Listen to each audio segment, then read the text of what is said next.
제목은요, 믿음이 생명이 되는 과정입니다. 믿음이 생명이 되는 과정. 여러분, 믿음에는요, 과정이 있습니다. 그 과정이 정말 생명의 씨앗이 떨어져서 자라나고 어떻게 됩니까? 열매를 맺는데 그런 과정들이 있다라는 것입니다. 우리가 마태복음 25장 자주 언급합니다. 굉장히 중요한 말씀이라고 믿습니다. 미련한 5 처녀가 믿음을 가졌습니다.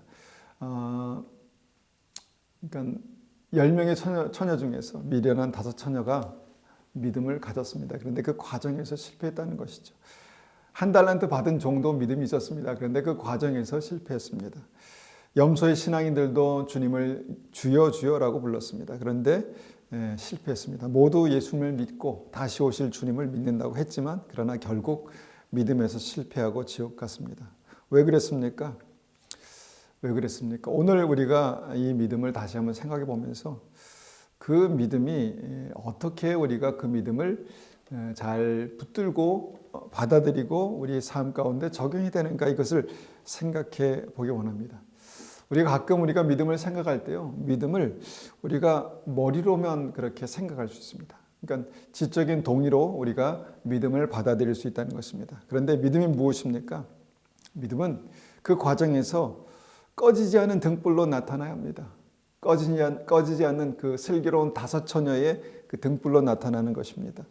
믿음은요, 내 삶의 달란트로 나타나는 것입니다. 하나님께서 맡기신 그 달란트가 배가 되는 믿음으로 나타나는 것입니다. 그리고 믿음은 우리의 주변 관계를 통해서 나타납니다. 우리의 믿음의 과정을 통해서 그 믿음이 확정되는 그런 단계가 반드시 필요하다는 것입니다. 지금 우리는 영생을 사는 믿음이 있는가, 나에게 그 믿음이 있는가에 대한 확증이 필요한 마지막 시대를 살고 있습니다.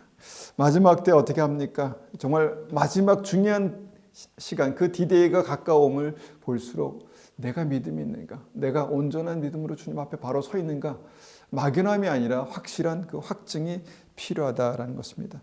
고린도후서 13장 5절을 우리가 알고 있습니다. 고린도후서 13장 5절 우리가 다시 한번 찾아볼까요? 고린도후서 13장 5절입니다. 고린도후서 13장 5절입니다. 자, 받들어 읽습니다. 너희는 믿음 안에 있는가? 너희 자신을 시험하고 너희 자신을 확증하라. 예수 그리스도께서 너희 안에 계신 줄을 너희가 스스로 알지 못하느냐? 그렇지 않으면 너희는 버림받은 자니라. 이것은요, 우리에게 무서운 경고를 하고 있는 말씀이긴 하지만 굉장히 은혜가 되는 말씀입니다. 뭡니까? 우리가 믿음 안에 있는가 너희 자신을 시험하고 확증하는 과정이 필요하다는 것입니다. 그렇게 하라는 것입니다. 그런 과정들이 있어야 한다는 것입니다. 그 과정 속에서 우리가 무엇을 발견합니까? 예수 그리스도께서 우리 안에 계신 것을 우리가 스스로 알 수 있다는 것입니다. 여러분, 그런 확인이 필요합니다. 그런 확증하는 일들이 이 시대에 필요하다라는 것입니다. 여러분, 영원한 생명을 믿으십니까?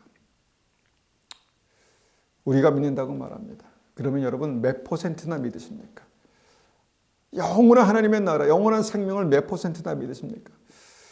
제가 어떤 귀한 교인분과 함께 대화하면서 영원한 하나님의 나라, 영생을 몇 %나 믿으십니까? 라는 그런 질문을 드렸었습니다. 우리가 믿는다고 말합니다. 그런데 몇 % 믿으십니까? 여러분, 영원히 정말 주님과 영원히 사는 천국에 들어가서 주님과 영원히 살기를 원하십니까? 진짜로 원하십니까? 그러면 오늘 말씀이 우리의 마음 가운데 무거운 울림으로 와 닿을 수 있어야 한다 믿습니다. 오늘 우리가 함께 정말 그 본문으로 제가 다시 한번 생각해 보기 원하는 말씀이요, 요한복음 6장의 말씀입니다. 요한복음 6장에 70인의 제자들, 우리가 알고 있는 70인의 제자들, 그들은요, 그들 안에 믿음이 있다고 확신했습니다. 아마도 내게 확증이 있다라고 그렇게 생각했을 수도 있었습니다.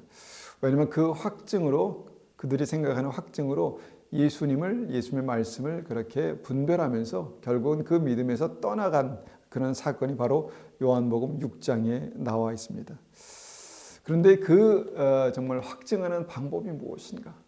그 기준이 무엇인가? 어떻게 확증될 수 있는가라는 것에 대해서 우리가 다시 한번 이 말씀을 통해서 확인해 보기 원합니다. 요한복음 6장 53절부터 한번 읽어보겠습니다. 요한복음 6장 53절.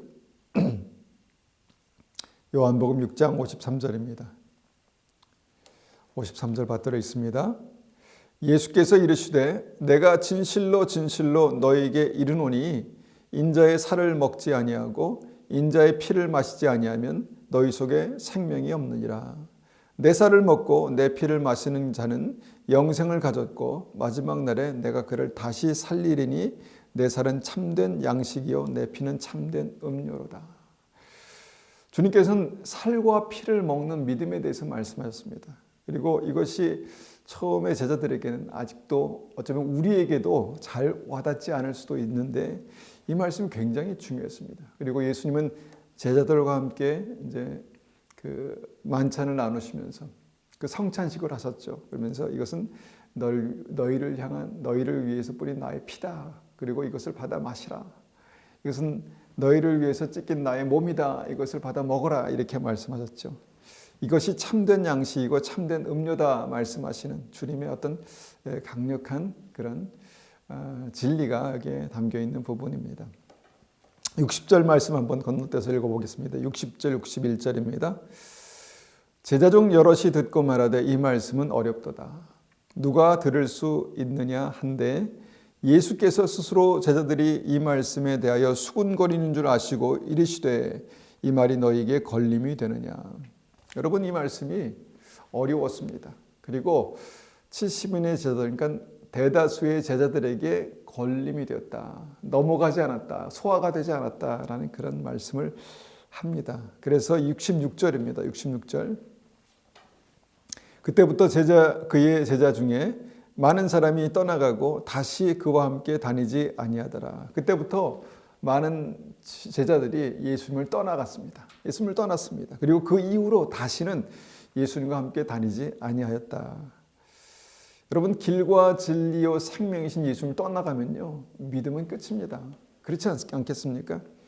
여러분 예수님을 믿고 따르던 70인의 제자들 얼마나 믿음에 대해서 고민이 많았겠습니까? 그리고 하나님을 믿는 확신한 믿음이 있었기 때문에 예수님을 따른 것이죠. 그런데 그들 중 다수의 제자들이 안타깝게도 믿음에서 떠났다는 것입니다. 그리고 그 이후로 주님을 찾지 않았습니다. 참 안타까운 사실이죠. 믿었다가 믿는다고 했다가 믿지 않았다는 것입니다. 따른다고 했다가 따르지 않았다는 것입니다. 왜 떠났을까? 결론적으로 말하면요, 믿음이 없었던 것이죠. 믿음이 있다고 생각했는데 믿음이 없었던 것입니다. 아마도 믿음이 없었다는 것을 다시 다른 방법으로 한번 다른 말로 바꾸어 말하면 믿음의 방법을 저는 몰랐다라고 그렇게 생각합니다. 믿음의 방법을 몰랐습니다. 예수님께서 내 살을 먹고 내 피를 마시지 않으면 그 안에 생명이 없다 이렇게 말씀하셨죠. 그러니까 이 말씀을 통해서 영생을 얻는 믿음에 대해서 들었지만 이해할 수가 없었습니다. 영생을 얻는 믿음을 아마 잘못 알았던 것 같습니다. 예수님의 살을 먹고 예수님의 피를 마신다고 말도 안 되는 소리야 라고 그렇게 생각했겠죠. 걸림이 되었다 이렇게 말하죠. 이 진리가요 도무지 이해가 되지 않았고 이 진리가 시험이 됐습니다.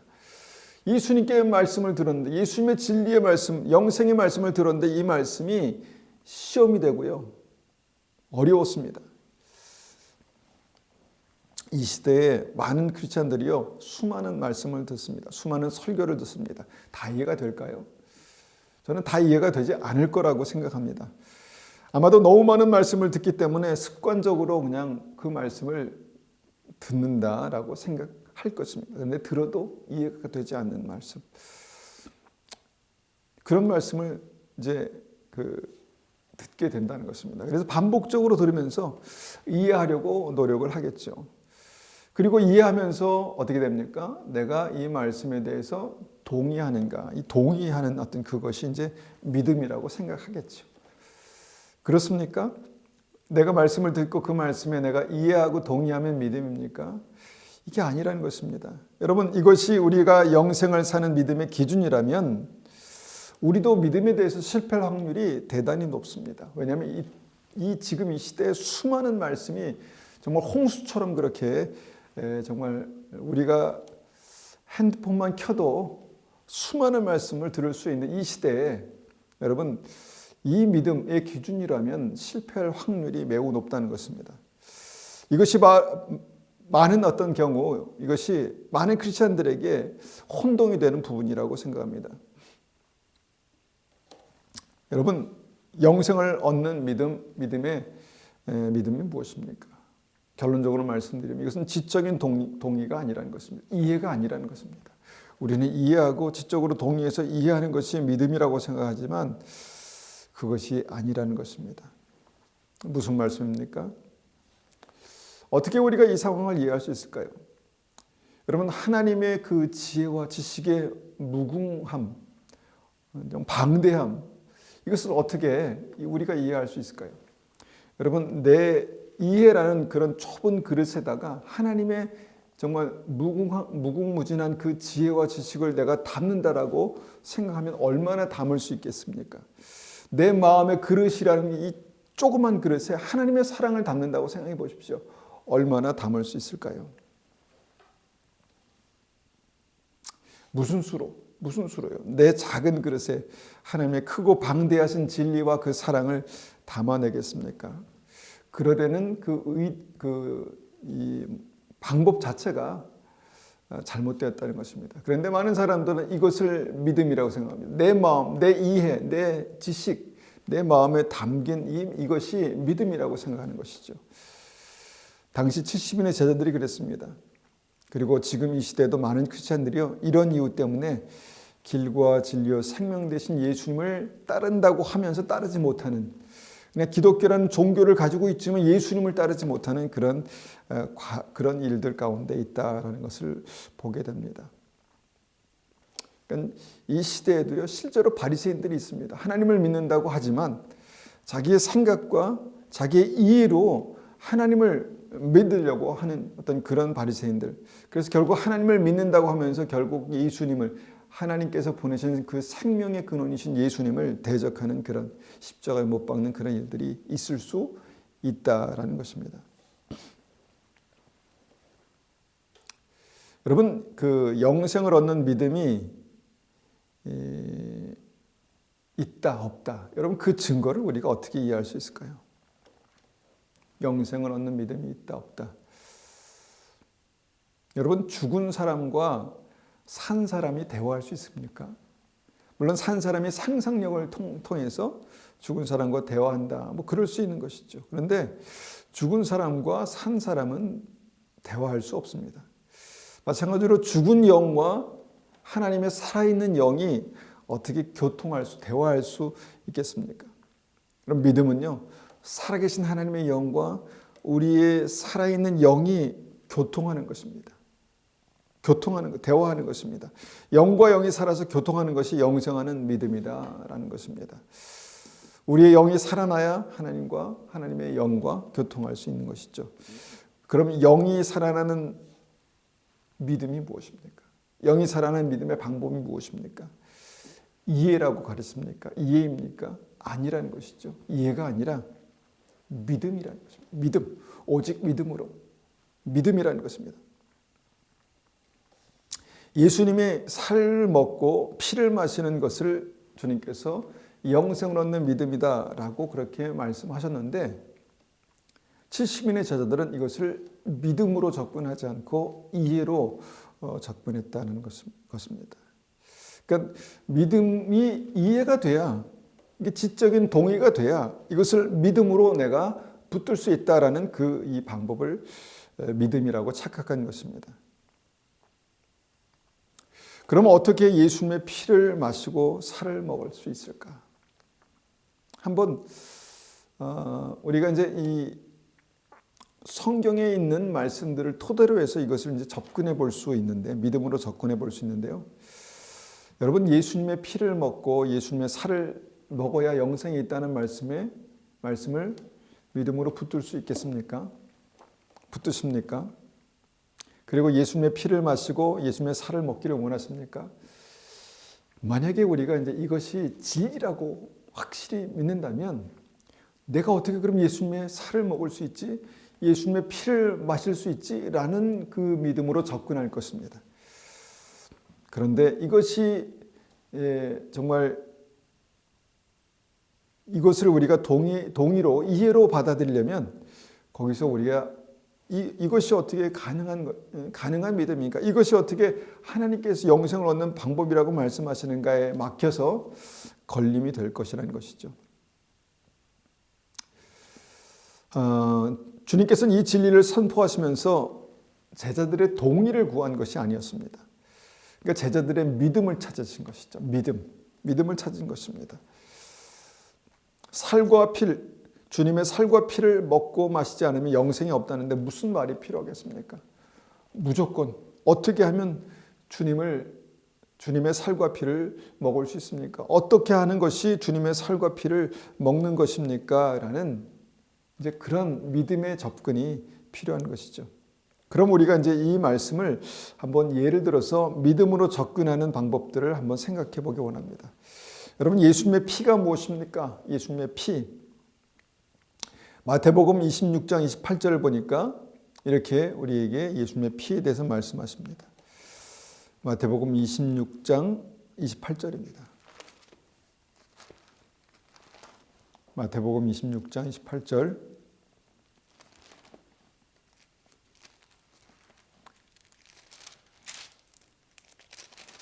(26장 28절) 말씀 받들어 읽습니다. 이것은 죄 사함을 얻게 하려고 많은 사람을 위하여 흘리는 바 나의 피 곧 언약의 피니라. 예수님이 말씀에서요, 예수님의 피, 그러니까 십자가에서 흘리신 예수님의 피를 뭐라고 말씀하신가 봤더니 언약의 피다 이렇게 말씀하십니다. 그러니까 언약, 약속이라는 것입니다. 예수님의 피는 약속이라는 것입니다. 예수님의 피는 하나님의 구원의 약속이고요.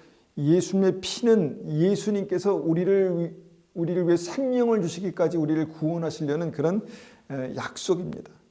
그래서 이 피는요, 피 흘려 생명으로 세우신 하나님의 약속이다라는 것입니다.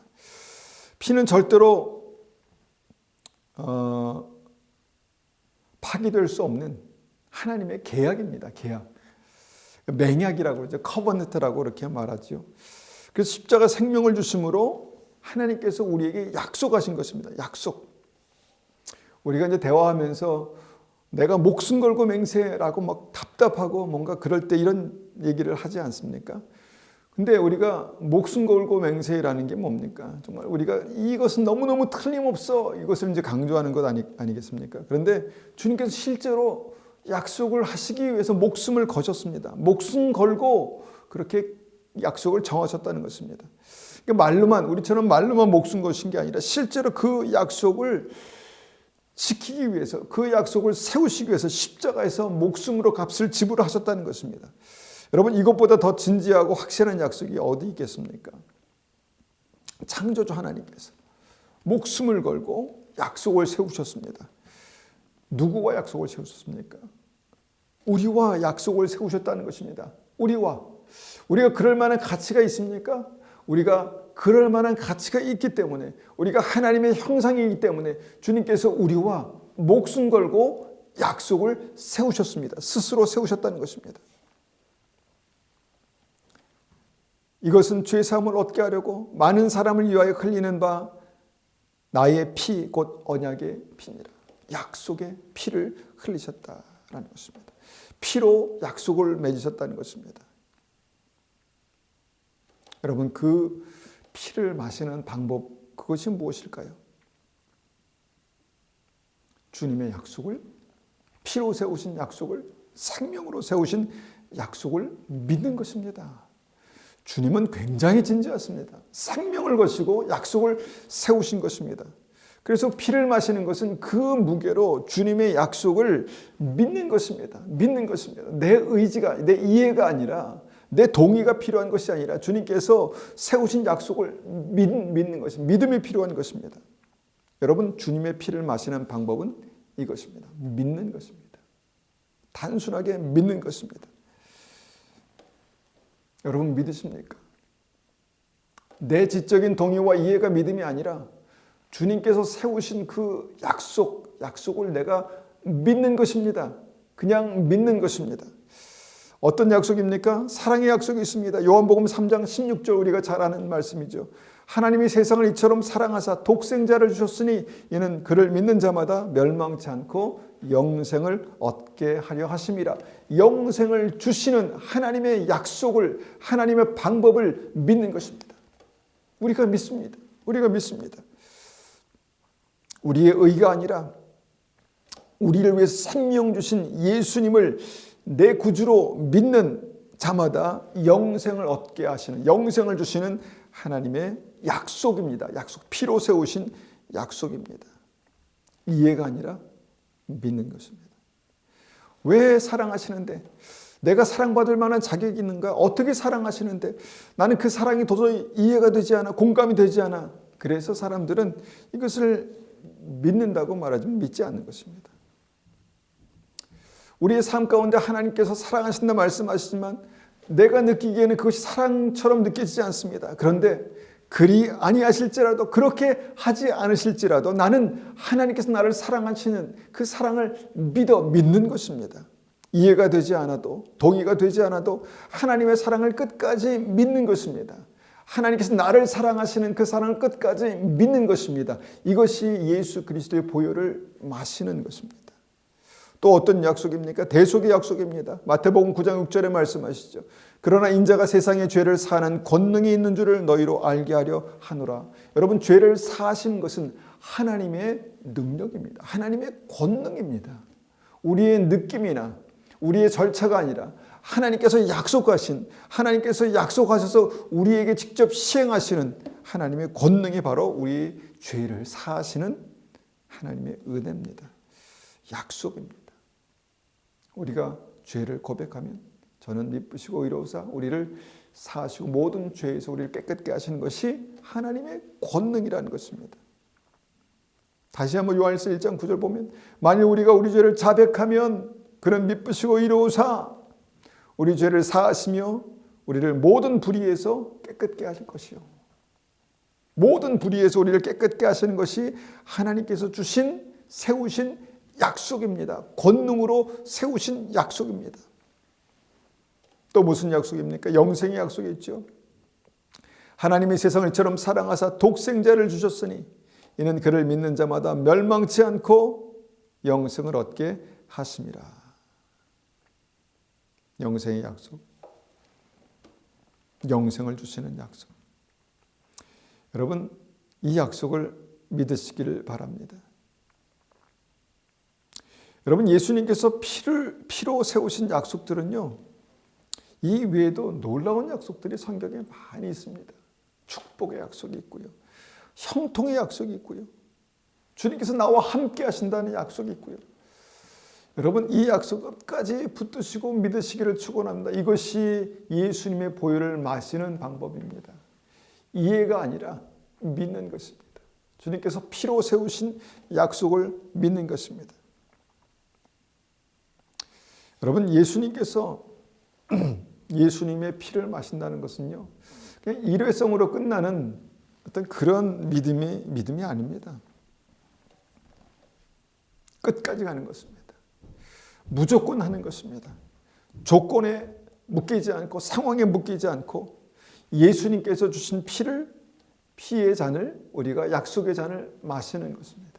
믿는 것입니다. 여러분, 그때마다 주님께서 그 생명으로 우리를 충만케 하십니다. 믿음대로 되는 것입니다. 고백한 대로 되는 것입니다. 여러분, 이것이 예수님의 약속의 잔을, 피의 잔을 마시는 것입니다. 그러면 살은 무엇입니까? 마태복음 4장 4절 말씀 보겠습니다. 마태복음 4장 4절입니다. 4장 4절 받들어 읽습니다. 예수께서 대답하여 이르시되 기록되었으되 사람이 떡으로만 살 것이 아니요 하나님의 입으로부터 나오는 모든 말씀으로 살 것이라 하였느니라 하시니. 자, 양식은요, 여기서 보는 바와 같이 하나님의 말씀이다, 이렇게 말씀합니다. 어떤 말씀입니까? 하나님의 말씀으로 살 것이다. 여기 산다는 말은요, 물론 살아난다 이런 말도 있지만 살아가는 것을 말하는 것입니다.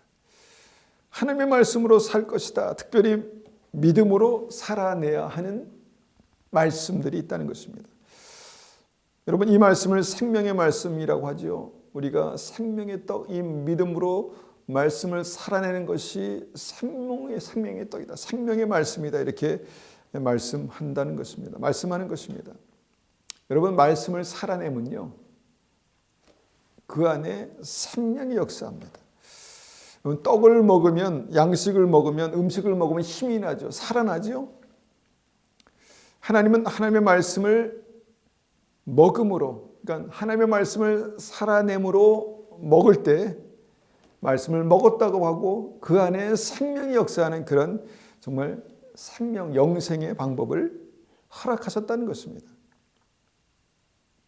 자, 여기에서 좀 더 구체적으로 주님께서는 이 생명을, 떡을 먹는 방법을 이렇게 말씀합니다. 요한복음 4장 34절입니다. 요한복음 4장 34절. 4장 34절. 34절입니다. 예수께서 이르시되 나의 양식은 나를 보내신 이의 뜻을 행하며 그의 일을 온전히 이루는 것이니라. 자, 예수님께서 이 양식에 대해서 주님께서 합주시는 양식에 대해서 말씀하십니다. 그 양식이 뭐라고 말씀하십니까? 나를 보내신 이의 뜻을 행하며 그의 일을 온전히 이루는 것이 나의 양식이다. 이렇게 말씀합니다. 하루하루 말씀을 가지고 예수님은 사셨습니다. 하루하루 주님의 뜻을 가지고, 하나님 아버지의 뜻을 가지고 살아가셨습니다. 이것이 뭡니까? 양식이라는 것입니다. 이것이 바로 예수님의 살을 먹는 방법이다. 이렇게 말씀합니다. 자, 우리가 주님의 피를 마시고, 즉 주님의 약속을 믿고 주님의 살을 먹고, 자, 주님 말씀하신 것을 살아내는 것, 이것이 생명을 살아가는 믿음이다라는 것입니다. 그래서 이것을 이제 야고보서에서는 행함이 없는 믿음은 죽은 믿음이다라고 믿음의 본질에 대해서 말씀하는 것입니다. 그러니까 믿음은 살아가는 것입니다. 믿음은 말씀을 가지고 살아가는 것입니다. 그럴 때 생명이 역사한다는 것, 영생이 역사한다는 것입니다. 자, 말씀을 가지고 살아가는 사람이 말씀의 약속을 믿기 때문에 그렇게 살아가는 것입니다. 믿음은 하나님의 약속의 말씀을 믿는 것입니다. 믿는 것입니다. 믿고 살아가는 것입니다. 여러분, 말씀을 가지고 살아야 사는 것입니다. 물론 우리가 말씀을 가지고 산다고 할 때 실수하고 넘어질 수 있습니다. 좌충우돌 하고요. 또 엎드려 넘어져서 엎어질 수 있습니다. 그래도 다시 일어나서 주님의 약속을 믿고 주님께서 사하시고 회복하시고 다시 세우시는 그 약속의 말씀을 믿고 또 주님의 말씀을 살아가는 것입니다. 주님의 살을 먹는 것이죠.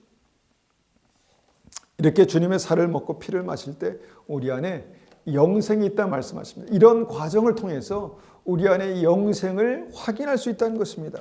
우리 안에 계신 주님을 확인할 수 있다는 것입니다. 이것이 바로 주님의 살과 피를 먹고 마시는 방법이라는 것이죠. 그런데 70인의 제자들은요, 이것을 믿음으로 받지 않고 이해로, 동의로, 지적인 동의로 받아들이려 했습니다. 그때 정말 예수님께서는요, 12 제자들에게도 물으십니다. 요한복음 6장 67절 보니까 예수께서 12 제자에게 이르시되 너희도 가려느냐 이렇게 물으시죠. 왜 이런 질문을 하셨을까요? 너희도 가려느냐?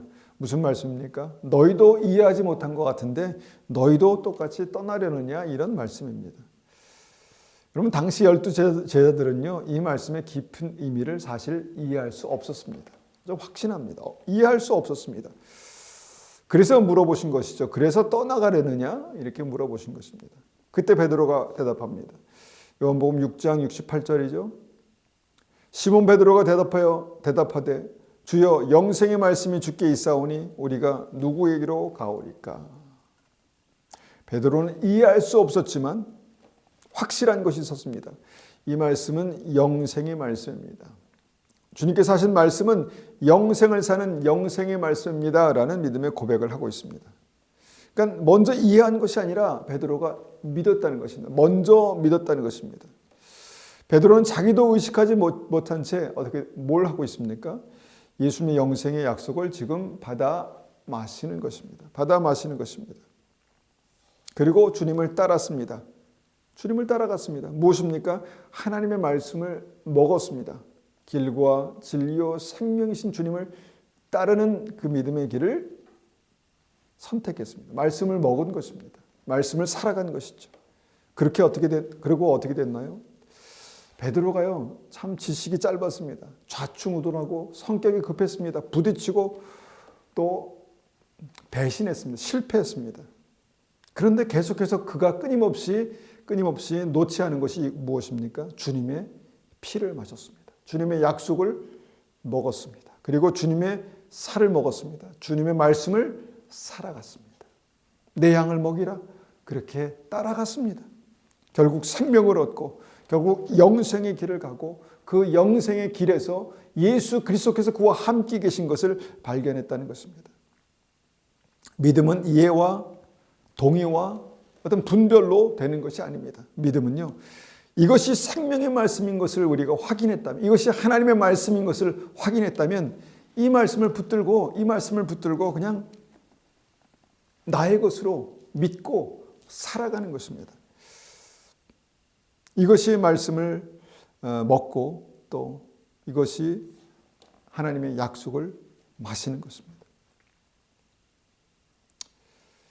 여러분, 우리가 하나님의 약속을 믿으면요, 어떻게 됩니까?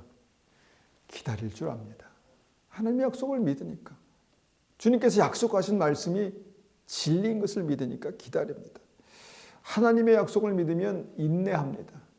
당장 내 눈앞에 그것이 현실이 되지 않을지라도, 믿음이 현실이 되지 않을지라도 인내하며 기다린다는 것입니다. 성경에 그런 내용들이 얼마나 많이 있습니까? 믿음의 사람들이 하나님의 약속을 붙들고 인내하며 기다립니다. 아브라함이 인내하며 기다려서 이삭을 얻지 않습니까? 그리고 하나님의 약속을 믿는다는 것은 절대 포기하지 않는다는 것입니다. 물론 실패할 수 있습니다. 아브라함처럼 이스마엘을 낳을 수 있습니다. 그런데 끝까지 주의 약속을 믿고 포기하지 않으니까 이삭을 얻었습니다. 약속의 자녀를 얻었다는 것입니다. 여러분, 하나님의 약속을 믿으면요, 오늘도 주님 가신 그 길을, 생명의 길을 우리도 걸어가게 되어 있습니다. 주님을 따라가게 되어 있습니다. 우리의 믿음은 어떻습니까? 주님의 살과 피를 먹고 마시는 믿음입니까? 굉장히 기본적인 원리지만, 기본적인 진리지만, 여러분, 다시 우리가 기본으로 돌아가서 주님의 약속을 믿는지 다시 한번 확인해 볼 필요가 있습니다. 그리고 주님의 말씀을 우리가 정말 따라 살아가는지를 다시 한번 확인해 볼 필요가 있습니다. 다시 한번 말씀드립니다. 이해나 동의가 아니라 믿음이 필요한 것입니다. 믿음입니다. 믿음으로 사는 것, 이것이 우리의 삶 가운데 지금 절실하게 확인되는 것이 필요합니다. 우리는 그런 믿음의 끝에서 우리의 영생을 보게 될 것입니다. 하나님 앞에 다시 한번 오늘 약속을 붙들고, 말씀을 붙들고 믿음으로 살아가는 그런 귀한 은혜가 우리 삶 가운데 있기를 원합니다. 한번 이 말씀을 가지고 기도하겠습니다. 하나님, 오늘도 우리에게 믿음으로 주신 약속들, 사랑으로 주신 약속들을 우리가 믿음으로 붙들기 원합니다. 그리고 주님께서 우리에게 말씀하신 말씀대로 오늘 하루를 살아가는 믿음이 우리에게 있기 원합니다. 그렇게 한번 같이 기도하겠습니다. 아버지 하나님, 감사합니다. 우리는 부족합니다. 연약합니다. 하나님, 이해력도 부족합니다. 말씀을 읽어도 들어도 이해가 되지 않을 때가 많이 있습니다. 그런데 무엇입니까? 주님, 하나님께서 주신 말씀은 생명입니다. 하나님의 말씀은 능력입니다. 하나님 말씀은 하나님의 약속이고 인격이고 부르심이고 축복입니다. 우리가 믿습니다. 하나님의 약속의 말씀을 믿습니다. 그래서 하나님, 이 말씀대로 우리가 살아가기를 원합니다. 이 말씀을 붙들고 살아가기를 원합니다. 하나님, 그럴 때 우리의 인생 가운데 하나님의 영광을 보게 하시고 하나님의 정말 능력을 보게 하시고 또 주님께서 우리를 형통케 하신 은혜를 보게 하여 주시옵소서. 예수님께서 우리와 함께 계시고 우리가 주님과 함께 하여서 형통한 은혜가 우리의 삶 가운데 나타나게 도와주시옵소서. 우리가 약속을 붙들고 끝까지 인내하고 기다리고 포기하지 않는 믿음이 있게 하시고 그런 믿음의 끝에서 우리가 영생을 보게 되는 귀한 축복과 은혜가 있게 도와주시옵소서. 주님 감사합니다. 감사합니다. 지금은 우리 주 예수 그리스도의 은혜와 하나님 아버지의 극진하신 사랑하심과 성령님의 충만하심과 인도하심이 오늘도 주님께서 나에게 주신 약속을 꼭 붙들고 또 주님께서 주신 약속의 말씀과 또 그 말씀을 믿음으로 살아가는 그 은혜로 오늘을 살길 원하는 우리 성도님들 머리 위에 가정 위에 교회 위에 지금부터 영원토록 함께 하시기를 축원하옵나이다. 아멘.